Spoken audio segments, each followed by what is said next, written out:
राष्ट्रीय मानवाधिकार आयोग भारत में मानवाधिकार संरक्षण अधिनियम 1993 का अधिनियम संख्या 10 से भारत गणराज्य के 44वें वर्ष में संसद द्वारा बनाया गया। राष्ट्रीय मानवाधिकार आयोग एक स्वतंत्र व सांविधिक संस्था है। आयोग एक स्वायत्त संस्था है। आयोग का गठन संसद द्वारा पारित मानवाधिकार संरक्षण अधिनियम 1993 के तहत 12 अक्टूबर 1993 को हुआ। धारा 1(1) इस अधिनियम का संक्षिप्त नाम मानवाधिकार संरक्षण अधिनियम 1993 है। धारा 1(2) इसका विस्तार संपूर्ण भारत पर है। धारा 1(3) यह 28 सितंबर 1993 को लागू हुआ समझा जाएगा। धारा 2 परिभाषा यानी कि इस अधिनियम में जब तक कि संदर्भ में अन्यथा अपेक्षित न हो सशस्त्र बल से नौसेना, सेना, वायुसेना और संघ का कोई अन्य सैनिक सशस्त्र बल है। अध्यक्ष से आयोग का या राज्य आयोग का अध्यक्ष आयोग से धारा 3 के अधीन गठित राष्ट्रीय मानवाधिकार आयोग। मानवाधिकारों का अर्थ है संविधान के अंतर्गत प्रदत्त अथवा अंतर्राष्ट्रीय समझौतों में शामिल था न्यायालयों द्वारा घोषित जीवन, स्वतंत्रता, समानता तथा व्यक्ति की गरिमा से संबंधित अधिकार शामिल हैं। मानवाधिकार न्यायालय से धारा 30 में उल्लेखित मानवाधिकार न्यायालय। अंतर्राष्ट्रीय परसंविदा से संयुक्त राष्ट्र की महासभा द्वारा 16 दिसंबर 1966 को अंगीकार की गई सिविल और राजनीतिक अधिकारों पर अंतर्राष्ट्रीय परसंविदा और आर्थिक, सामाजिक और सांस्कृतिक अधिकारों पर अंतर्राष्ट्रीय परसंविदा तथा संयुक्त राष्ट्र संघ की महासभा द्वारा अंगीकार की गई ऐसी अन्य परसंविदा या अभिसमय जो केंद्र सरकार अधिसूचना द्वारा भी निर्दिष्ट करे। सदस्यों से यथा समय आयोग का या राज्य आयोग का सदस्य। फिर राष्ट्रीय अल्पसंख्यक आयोग से राष्ट्रीय अल्पसंख्यक आयोग अधिनियम 1992 की धारा 3 के अधीन गठित राष्ट्रीय अल्पसंख्यक आयोग। फिर राष्ट्रीय अनुसूचित जाति आयोग से संविधान के अनुच्छेद 338 में निर्दिष्ट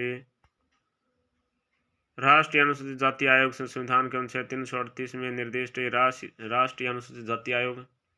फिर राष्ट्रीय अनुसूचित जनजाति आयोग से संविधान के अनुच्छेद 338 क में निर्दिष्ट राष्ट्रीय अनुसूचित जनजाति आयोग। फिर ई में है राष्ट्रीय महिला आयोग से राष्ट्रीय महिला आयोग अधिनियम 1990 की धारा 3 के अधीन गठित राष्ट्रीय महिला आयोग। फिर ट में अधिसूचना से राजपत्र में प्रकाशित अधिसूचना। ठ में विहित से इस अधिनियम के अधीन बनाए गए नियमों द्वारा विहित। अठ में लोक सेवक का वही अर्थ है जो भारतीय दंड संहिता धारा 21 में है। अच्छा, फिर राज्य आयोग से धारा 21 के अधीन गठित राज्य मानवाधिकार आयोग है। अध्याय 2 धारा 3 से 11 यानी कि राष्ट्रीय मानवाधिकार आयोग का गठन। धारा 3(1) में केंद्र सरकार एक राष्ट्रीय मानवाधिकार आयोग का गठन करेगी। आयोग इस अधिनियम के अधीन उसे प्रदत्त शक्तियों का प्रयोग करने और उसे सौंपे गए कार्यों का पालन करेगा। धारा 3(2) आयोग निम्नलिखित से मिलकर बनेगा। आयोग में एक अध्यक्ष और 5 सदस्य होते हैं। अध्यक्ष उच्चतम न्यायालय का सेवानिवृत्त मुख्य न्यायाधीश या उच्चतम न्यायालय में न्यायाधीश रह चुका है। अध्यक्ष नियुक्त होने के लिए पात्र होगा। सदस्य 1 में एक सदस्य उच्चतम न्यायालय का न्यायाधीश हो या रहा हो। सदस्य 1 एक सदस्य किसी उच्च न्यायालय का मुख्य न्यायाधीश हो या रहा हो। सदस्य 3 सदस्यों को मानवाधिकार से संबंधित जानकारी हो अथवा विशेष ज्ञान होना चाहिए। नोट: राष्ट्रीय मानवाधिकार आयोग ने मानवाधिकार संरक्षण संशोधन अधिनियम 2019 द्वारा संशोधन करे गैर न्यायिक सदस्य संख्या 2 से बढ़ाकर 3 कर दी गई तथा यह प्रावधान कर दिया गया कि इन 3 सदस्यों में से एक महिला सदस्य अनिवार्य रूप से होगी। पूर्णकालिक सदस्यों के अलावा आयोग में 7 पदेन सदस्य भी होते हैं। 2019 में 5 से बढ़ाकर 7 है। पदेन सदस्य अध्यक्ष राष्ट्रीय अनुसूचित जाति आयोग, फिर अध्यक्ष राष्ट्रीय अनुसूचित जनजाति आयोग, अध्यक्ष राष्ट्रीय महिला आयोग, अध्यक्ष राष्ट्रीय पिछड़ा वर्ग आयोग, अध्यक्ष राष्ट्रीय अल्पसंख्यक आयोग, अध्यक्ष राष्ट्रीय बाल अधिकार संरक्षण आयोग, दिव्यांग व्यक्तियों के लिए मुख्य आयुक्त है। धारा 341 महासचिव होगा जो आयोग का मुख्य कार्यपालक अधिकारी होगा और वह आयोग के ऐसी शक्तियों का प्रयोग और ऐसे कार्यों का निर्वहन करेगा, न्यायिक कार्य व भी नियम बनाने की शक्ति के अलावा जो आयोग या अध्यक्ष उसे प्रत्यायोजित करे। धारा 3.5 में आयोग का मुख्यालय दिल्ली में होगा और आयोग केंद्र सरकार के पूर्व अनुमोदन से भारत में अन्य स्थानों पर कार्यालय स्थापित कर सकेगा। फिर अध्यक्ष व सदस्यों की नियुक्ति धारा 4 में।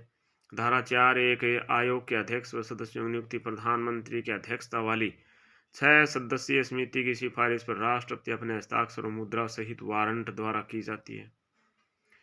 6 सदस्यीय समिति प्रधानमंत्री अध्यक्ष, गृह मंत्री सदस्य, लोकसभा अध्यक्ष सदस्य, लोकसभा में पक्ष का नेता सदस्य, राज्यसभा में पक्ष का नेता सदस्य, राज्यसभा का सभापति, उपसभापति सदस्य। परंतु उच्चतम का कोई वर्तमान न्यायाधीश या किसी उच्च न्यायालय का वर्तमान मुख्य न्यायाधीश की नियुक्ति भारत के मुख्य न्यायाधीश से परामर्श करने के पश्चात ही नियुक्त किया जाएगा, अन्यथा नहीं। धारा 4.2 में अध्यक्ष या किसी सदस्य की कोई नियुक्ति केवल इस कारण अवैध मान्य नहीं होगी कि चयन समिति में किसी सदस्य कोई पद रिक्त है। कार्यकाल धारा 6 में। धारा 6.1 में आयोग के अध्यक्ष व सदस्यों का कार्यकाल 3 वर्ष या 70 वर्ष की आयु जो भी पहले होता है। धारा 6.2 में पुनः नियुक्ति के पात्र हैं परंतु अध्यक्ष या सदस्य 70 वर्ष की आयु प्राप्त कर लेने के पश्चात पद धारण नहीं करेंगे। धारा 6.3 अवकाश प्राप्ति के बाद केंद्र सरकार व राज्य सरकार में किसी सेवा के योग्य नहीं होते हैं। फिर अध्यक्ष व सदस्यों का त्याग पत्र व हटाया जाना धारा 5 में। धारा 5.1 अध्यक्ष व सदस्य राष्ट्रपति को संबोधित अपने हस्ताक्षर सहित लिखित सूचना द्वारा अपना त्याग पत्र देकर पद छोड़ सकते हैं। धारा 5.2 राष्ट्रपति के आदेश से अध्यक्ष या किसी सदस्य को केवल साबित कदाचार या असमर्थता के आधार पर पद से हटाया जा सकता है, लेकिन ऐसा करने से पहले राष्ट्रपति उच्चतम न्यायालय को जांच सौंपेगा। जांच में आरोपों की पुष्टि होने पर पदच्युत किया जा सकता है।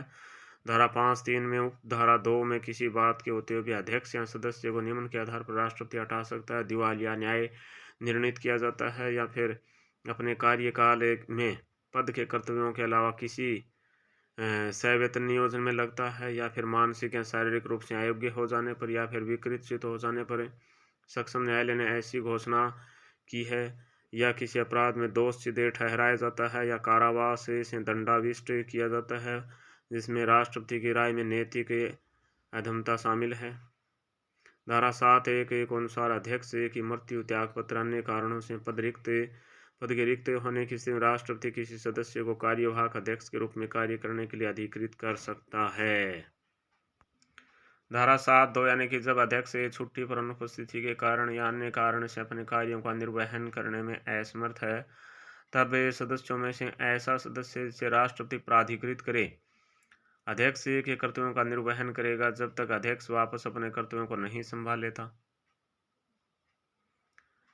वेतन भत्ते धारा 8 में आयोग के अध्यक्ष व सदस्यों के वेतन भत्तों व अन्य सेवा शर्तों का निर्धारण केंद्र सरकार द्वारा किया जाता है, लेकिन नियुक्ति के पश्चात उनमें कोई अलाभकारी परिवर्तन नहीं किया जा सकता है।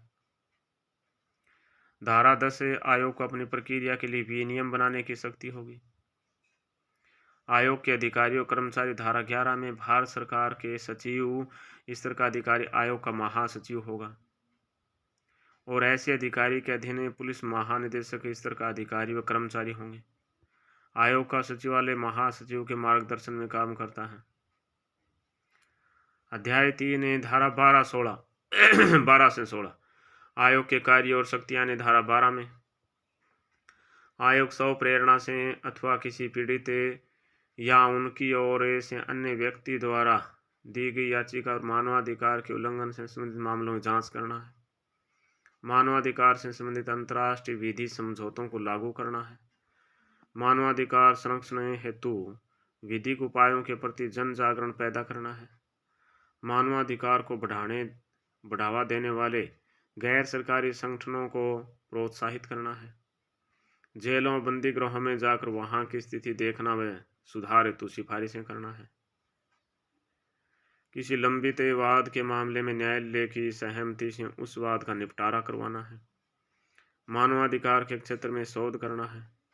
मानवाधिकारों के संरक्षण के प्रावधानों की समीक्षा करना तथा उन्हें प्रभावपूर्ण ढंग से लागू करने की सिफारिश करना है। जांच से संबंधित शक्तियां धारा 13 में। धारा 13(1) में आयोग की इस अधिनियम के अधीन शिकायतों की जांच करते इसमें वे सभी शक्तियां होंगी जो सिविल प्रक्रिया संहिता 1908 के अधीन किसी सिविल न्यायालय को है। गवाहों की उपस्थिति हेतु समन जारी करना था हाजिर करना, दस्तावेज को प्रस्तुत करना, हलफनामे पर साक्ष्य प्राप्त करना, सार्वजनिक रिकॉर्ड को मांगना या किसी न्यायालय अथवा कार्यालय से उसकी प्रति मांगना। मानवाधिकारों के हनन की शिकायतों पर जांच करने के लिए आयोग के पास पुलिस महानिदेशक की अध्यक्षता में अपना जांच स्टाफ है। आयोग में हिंदी, अंग्रेजी तथा 8वीं अनुसूची में शामिल किसी भाषा में की जा सकती है। नोट: आयोग उन्हीं मामलों की जांच कर सकता है जिन्हें घटित हुए 1 वर्ष से कम समय हुआ हो।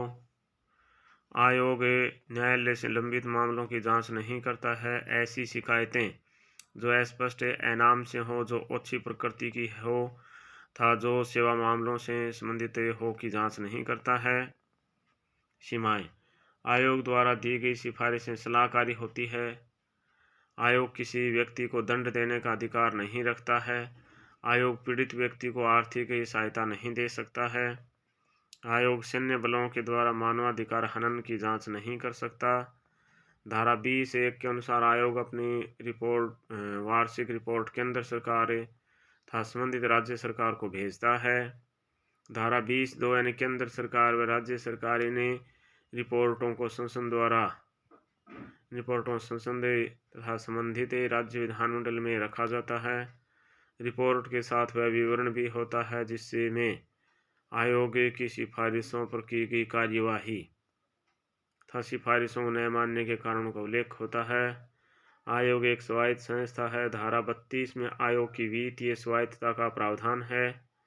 धारा 32 केंद्र सरकार द्वारा अनुदान। धारा 32(1) केंद्र सरकार या संसद द्वारा किए गए समय के विनिर्माण के पश्चात आयोग को उपयोग के लिए ऐसी धनराशि प्रदान करेगी जो वह ठीक समझे।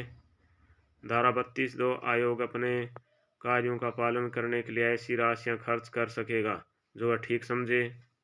धारा 34 आयोग वार्षिक लेखा रिपोर्ट CAG से परामर्श करके तैयार करेगा। धारा 40 में नियम बनाने की शक्ति केंद्र सरकार की शक्ति है। केंद्र सरकार इस अधिनियम के उपबंधों को क्रियान्वित करने के लिए नियम बना सकती है। धारा 40(1) यानी कि इस अधिनियम के और उसके उपबंधों के अधीन रहते हुए आयोग केंद्र सरकार के पूर्वानुमोदन से विनियम बना सकेगा। धारा 42 कठिनाइयों को दूर करने की शक्ति।